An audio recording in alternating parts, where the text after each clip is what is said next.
So, welcome back to our next episode of our Keeping Connected series. Like I said last time, this is essentially about us keeping connected with the media, reaching out to our friends in the media and finding out how the industry has changed over the past few months, hear more about their interesting and amazing careers so far. And also we've got some fun questions as well. So last time I spoke to James Day from Stuff magazine. We had a really great chat. And this episode I'm speaking to Clare Dowdy. So Clare is a freelance journalist, mainly focusing on design and architecture. And she's written for titles including the Financial Times, The Guardian, Wired, Monocle, Wallpaper. The list goes on. So I speak to Clare about her career so far, which is so interesting, and also how the industry has changed over the past few months. Obviously, we've got some fun questions in there at the end as well. Thank you so much for coming on here. It's great to have you on. I thought it'd be quite nice to start by you giving kind of a brief overview of your career, maybe where you started out and kind of what you're up to now. That would be nice to kind of introduce you. Okay. Well, I did a journalism degree, international journalism at City University, and that was the second degree. And I did international journalism because I'd spent some time abroad, but I had no journalism experience. So I thought, well, if I do international journalism, at least I've been into international places. Yeah. So I got, and that was a year. And I went straight from there to Design Week magazine, which at the time was a weekly mag for the design world, very broad, from product to interiors, branding. So I got to know all those businesses, and that allowed me to go to Wallpaper magazine. I was there as I think it was called head of intelligence or something. It was kind of a news section they had. But at the same time, I started freelancing for a new section at the FT called Creative Business, which was a weekly section on the creative industries. Okay. And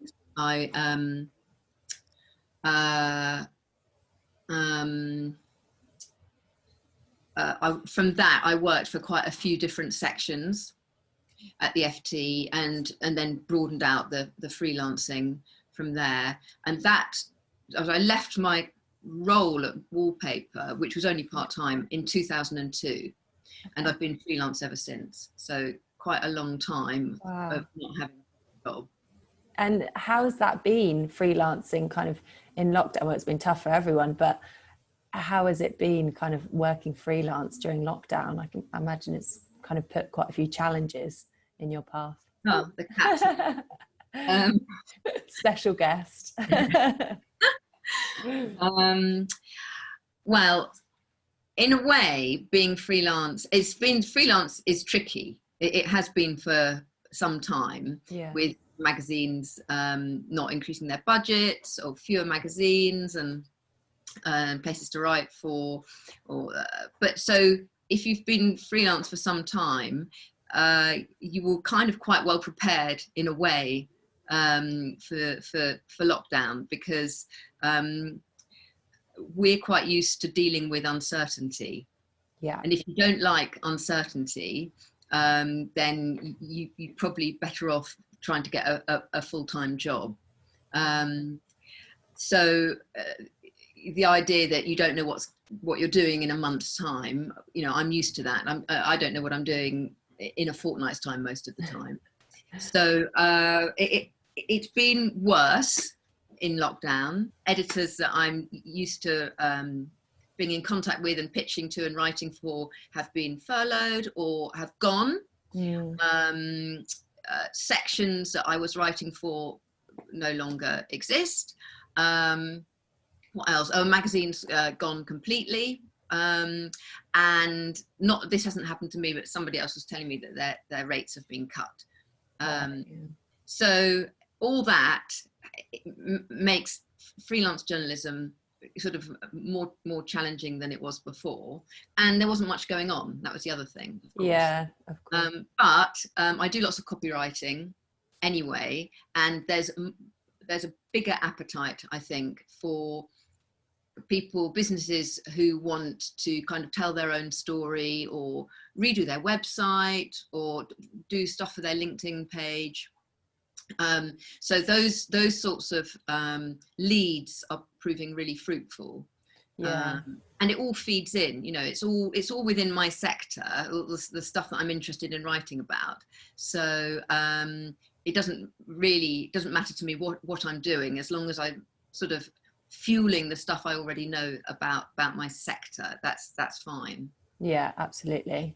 And for people, like you say, it's a really challenging time in journalism overall, in a lot of industries, obviously. But if someone's kind of an aspiring journalist that wants to get into the industry, what would be your kind of maybe top 3 tips for them about getting into the industry as a whole? Well, where do I start? I wonder what people are thinking when they do journalism courses now, where they think the jobs will be.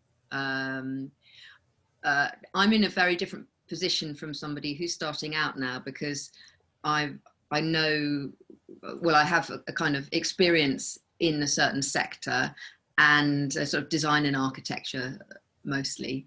And I know people who work in that, so people to write about, and I also know people on those magazines and titles. Yeah. So if you were starting from scratch, I think there are ways, but they're not ways that I had to use. And they're not ways that I use now. So people will do things for free, and they will, as long as they get on to do press tours or go on press trips, then they can then write about it on their blog, which they're not getting paid for, but it will raise their profile. So I think those are the sorts of routes that people might be taking. But when I started, it was, you'd never, well, I don't know if you would ever have gone freelance immediately. Yeah. You would have found a job, a staff job, and it might have been something that in an area that you weren't interested in, but you were gaining journalistic experience with a view to moving to a job which was more interesting to you. Yeah. But there would have been, you know, regional papers and trade magazines. So I don't know how many of those jobs are left, and how many people are kind of after them. I mean, they were badly paid at the time when I was there, so I don't know. I don't know how it is now. And it's probably quite hard to pinpoint this, really. But what would you say? Has there been a particular kind of career highlight, either whether it's a story or a particular publication, or something that's really stood out to you across the years? Well, I've been just lucky. I mean, Design Week was a great place to learn the kind of the skill of journalism. I mean, I'd done the course, but it's not the same as working properly. And also a great place to learn about an industry. But I was there for 5 years, so it's quite difficult to make a move. Well, I found it anyway, quite difficult to make a move. And then a friend went on maternity leave and put me forward to do cover for her, maternity cover at Wallpaper. So I have her to thank for taking me off, because it would be a typical route out of a trade magazine is to another trade magazine, but it allowed me to jump into consumer. Yeah. So that was a great step, and Wallpaper opened loads of interesting doors and great trips, and met lots of interesting architects and designers through those stories. And then I have a PR to thank for the next good move, which was Nick Bowman. He told me, sort of tipped me off that the FT was setting up this new weekly section called Creative Business. I think, I'm not sure when it was in the 2000s. And because I had heard about it early, I was able to approach the editor and say, you know, I'd love to be involved, and he was very receptive. So I was so excited. The first contact I had with him that I was literally up all night coming up with story ideas. I couldn't settle at all. So that was a big step as well, because working for those sorts of titles, Wallpaper and the FT, you get really good access to people, and it allows you're not banging on doors really hard to get quotes. You know, the doors just all mostly just open for you, so that makes life very pleasant. That's great. That's fantastic. I just have a few kind of fun quick fire questions, if that's okay. Just about 5 or 6. So just to kind of tell me the first thing. It's just very casual, to get to know you more, I guess. So first one is, if you could choose one song to play every time you walked into a room for the rest of your life, what song would it be and why? Well, I do like a sort of lesser known single from the 60s, is it, by Tom Jones, called The Lonely One. And what would be your idea of food heaven and food hell? So your favourite and your worst idea of a food dish. I'm totally fed up with pizzas. I think they're nursery food, and I think they used to be quite nice, but now I've just had enough of pizzas.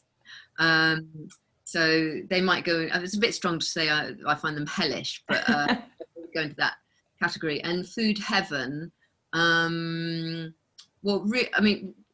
we've got an allotment, and it's done well this year because it's had lots of attention. So I've just picked a lettuce actually for this evening. So something like that, something very simple that's just come off the allotment is nice. Yeah. Freshly grown. I like that. And who is your biggest inspiration, work-wise or personal? Who is your biggest inspiration? I think people who manage to combine their genuine interests with work, and basically turn their genuine interests into their work. So there's a lady, I live near Peckham, and she runs a Middle Eastern grocers and restaurant called Persepolis, and she absolutely lives and breathes, and she does cookery books, Sally Butcher she's called, and she lives and breathes sort of Middle Eastern food and the culture, and it's a great environment, and so someone, I think she would be up there. Yeah. Okay. Yeah, I definitely agree. Anyone that can change their passion into a career is definitely inspirational. And what if you could put 3 top destinations on your bucket list? Can be UK, can be anywhere. What would they be? Well, I think they would be in Europe. Okay. I'm in continental Europe. I'm very, very keen on the Nordics. So as summer, summer in a cabin by some Norwegian fjord. I can't be very specific about it. No, that sounds heavenly. As an internal Spanish city, so not the coast, but somewhere like Salamanca. Well, let's say Salamanca. I lived in Spain for a year years ago, and I really miss some of that lifestyle, so I'd put that there. And I also lived in Czech Republic, well, it was Czechoslovakia at the time, for a year, and I haven't been back for about 12 years. So I'd love to go back to the little town that I spent a year in at the grammar school there, called Prostějov in Moravia, and just sort of have a nostalgia fest there. And we'll do one more, last one. So if you could compare yourself with any animal, what would it be and why? Well, I mean, I have this cat sitting next to me, and she has pretty nice life. I mean, journalists are supposed to be curious. She's curious. So, and but she's got a very easy life, and she takes it very easy. That's so good. We'll go with a cat. We'll go with a cat. I like that. Good reasoning as well.